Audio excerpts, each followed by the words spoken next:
नमस्कार। कभी सोचा है कि क्या कोई सरकारी योजना किसी शहर की सदियों पुरानी विरासत को बचा सकती है? और सिर्फ बचाए ही नहीं, बल्कि उसे दुनिया भर में मशहूर भी कर सकती है। आज हम उत्तर प्रदेश की एक जिला एक उत्पाद योजना के बारे में बात करने वाले हैं, जो बिल्कुल यही काम कर रही है। ये स्थानीय कारीगरों के हुनर को एक ग्लोबल मंच दे रही है। अच्छा, एक सवाल है। कन्नौज का वो मशहूर इत्र, मुरादाबाद का शानदार पीतल का काम और बधुई के हाथ से बुने कालीन, इन तीनों में क्या कॉमन है? ये सिर्फ उत्तर प्रदेश के प्रोडक्ट्स नहीं हैं। नहीं, बल्कि इन सबको एक ही धागा पिरोता है। एक ऐसी स्कीम जो प्रदेश की सांस्कृतिक धरोहर को उसकी आर्थिक ताकत में बदल रही है। और वो धागा है ओडोप, यानी वन डिस्ट्रिक्ट वन प्रोडक्ट योजना। चलिए सबसे पहले ये समझते हैं कि ये योजना आखिर है क्या और ये काम कैसे करती है। देखिए, इसे आसान भाषा में समझते हैं। ओडीओपी का सीधा सा मतलब है एक जिला एक खास उत्पाद। ये उत्तर प्रदेश सरकार का एक मिशन है। इसमें होता यह है कि हर जिले के उस एक स्पेशल प्रोडक्ट को चुना जाता है जो उसकी पहचान है, और फिर उसे नेशनल और इंटरनेशनल लेवल पर प्रमोट किया जाता है।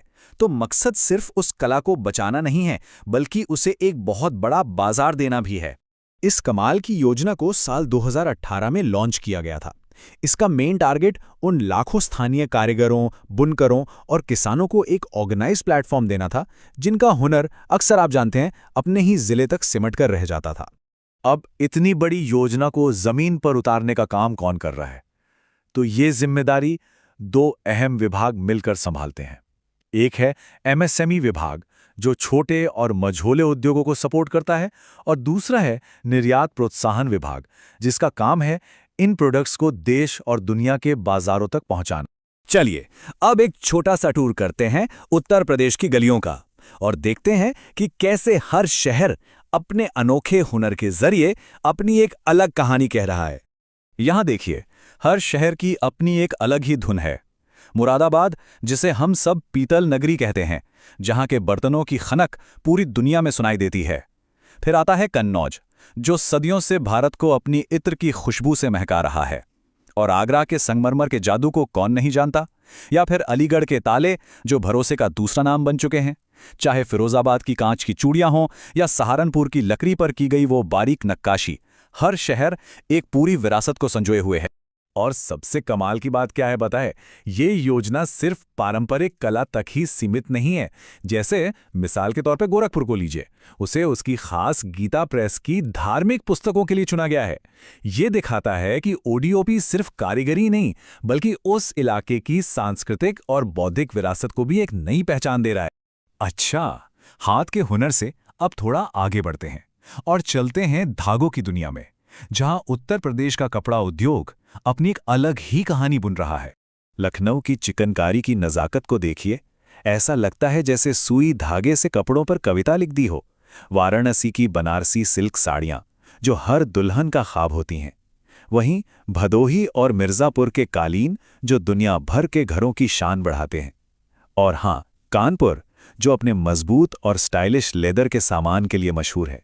ये सिर्फ कपड़े या जूते नहीं हैं, ये पीढ़ियों का हुनर है जो आगे बढ़ रहा है। तो कारीगरी और बुनाई के बाद अब जरा बात करते हैं उत्तर प्रदेश की मिट्टी के स्वाद की। ओडीओपी योजना सिर्फ हुनर को ही नहीं, बल्कि यहाँ के खेतों की पैदावार को भी एक नई पहचान दे रही है। जरा इस योजना की पहुंच तो देखिए। प्रयागराज के रसीले संतरे हों, औरैया की पौष्टिक दाल हो, हाथरस का वो मशहूर देसी घी, या फिर अमेठी का आलू, यहाँ तक कि बाराबंकी के मसालों की खुशबू को भी ओडीओपी के जरिए देश विदेश में पहुंचाया जा रहा है। मतलब ये खेती को सिर्फ पेट भरने का जरिया नहीं, बल्कि एक ब्रांड बना रही है। तो हमने इतने सारे अद्भुत प्रोडक्ट्स देखे, लेकिन एक सवाल मन में आता है कि इन सबको एक साथ लाने का असली मकसद क्या है?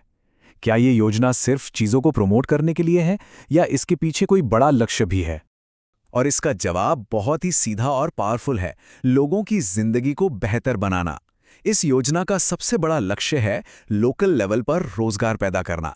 सोचिए, जब एक कारीगर का बनाया प्रोडक्ट बड़े बाजार में बिकता है, तो सिर्फ उसकी कला को पहचान नहीं मिलती, बल्कि उसका पूरा परिवार और गांव आगे बढ़ता है। ये लोकल इकोनॉमी को मजबूत करने का एक सीधा रास्ता है। तो आखिर में सवाल ये नहीं है कि क्या लोकल प्रोडक्ट्स दुनिया में अपनी पहचान बना सकते हैं? वो तो बना ही रहे हैं। असली सवाल ये है कि हम और आप इसमें कैसे भागीदार बन सकते हैं। अगली बार जब इनमें से कोई प्रोडक्ट कहीं दिखे तो ये ज़रूर याद रखिएगा कि वो सिर्फ एक चीज़ नहीं है, बल्कि वो किसी कारीगर का सपना है, एक ज़िले की पहचान है और भारत की विरासत का एक जीता जागता टुकड़ा है।